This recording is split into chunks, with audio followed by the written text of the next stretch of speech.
Okay, I thought I would do a little video because I hadn't seen much about this. If you own this Makita grease gun, I really like it. It's been great for me. This is a model XP-G01 18 volt. I got a lot of Makita tools, and generally I'm very well pleased with them. But Makita came out with a recall a while back, and they supposedly had a problem with their hose. Something about it used to have a spring on here, and something about it would spring a leak, and I guess maybe somebody got hurt. Sounds, man, if it busted that bad and had that much pressure, they must have been really putting some pressure on them fittings. Maybe had one stuck or something. But anyway, they obviously had enough. They felt like they needed to do a recall, and that's fine. So I got online, and what they do though, they make you cut your old hose in half and send them a picture. So as much as I hated to do it because there wasn't anything wrong with mine, I did. And so I got this new hose.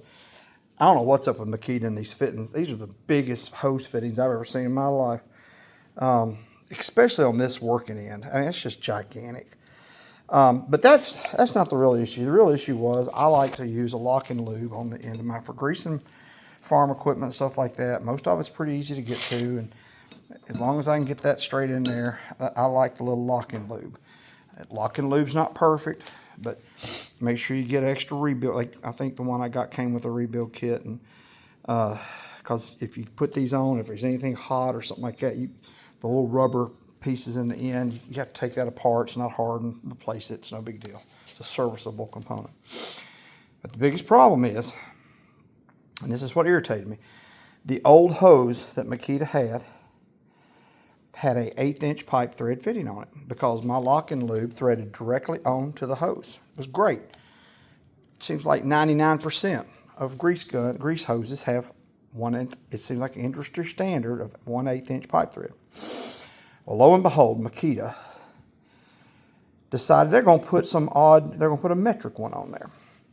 And I didn't know exactly what fitting to get, wasn't sure. And I did some measuring, finally got it. But I called Makita. They were useless. I don't like getting lied to, but they said I was the first person who's ever said anything. But then when I called Lock and Lube, they said, yeah, we've had a lot of problems with those because it's not fitting. So somebody's not telling the truth, and that kind of irritates me because I don't like being lied to.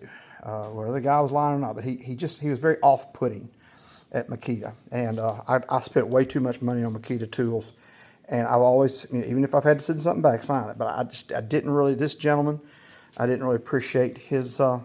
He just felt like, well, you just got to deal with it, kind of thing. And I know what they're probably trying to do is Makita now sells a locking thing. They probably want you to buy theirs, which is metric, I'm sure, and fits, and that irritates me. Makita, come on, stay standard with stuff. You got a great product here. Don't become like, some of these manufacturers who, like John Deere and people like that who all of a sudden make everything proprietary and all that. That's just frustrating. I got some John Deere equipment, I'm just saying, manufacturers, if there's something standard out there that works, just use it. Make it easier on your end user. That's what I'm saying.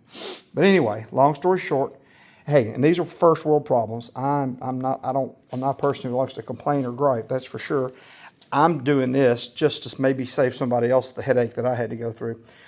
And it's not a big problem to deal with. I found this fitting right here. It is a female 10 millimeter by 1.0 thread pitch female on this end, and it is 1/8" pipe on that end. And the guy at Makita wouldn't even tell me what the thread pitch is.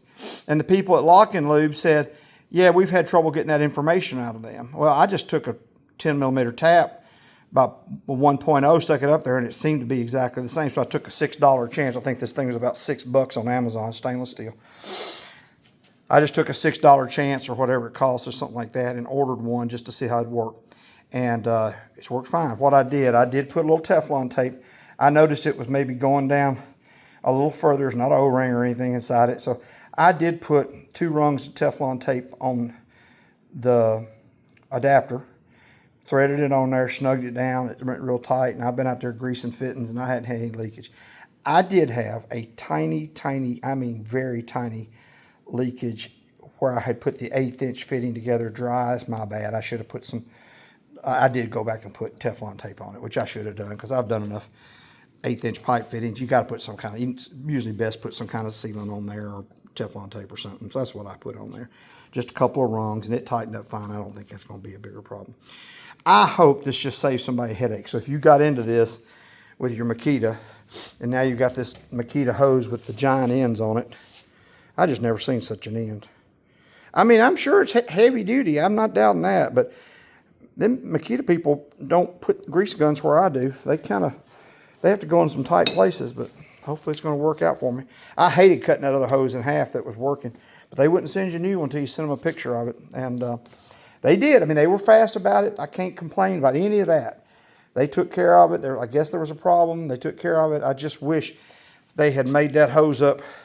And I know it's all this stuff's metric. I'm sure it's, it's made in Japan or China or wherever they're making these. Where's this one made? What's this say? This is made in China. So, so much stuff made, but they can spec stuff how they want it. I just wish they had spec'd the end of this hose.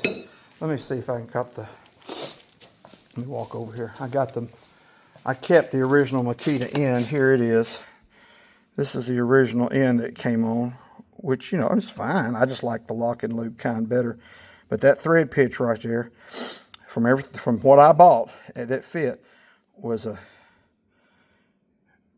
10 millimeter by 1.0 thread pitch, and female, going to 1/8" pipe male. So anyway, it seemed to work. I think it's going to be fine. I just wanted to do a little video on it in case somebody else had run into that same issue, because I found people complaining about it and trying to work, but I just kind of did a little research and came up with it. So maybe this will help somebody.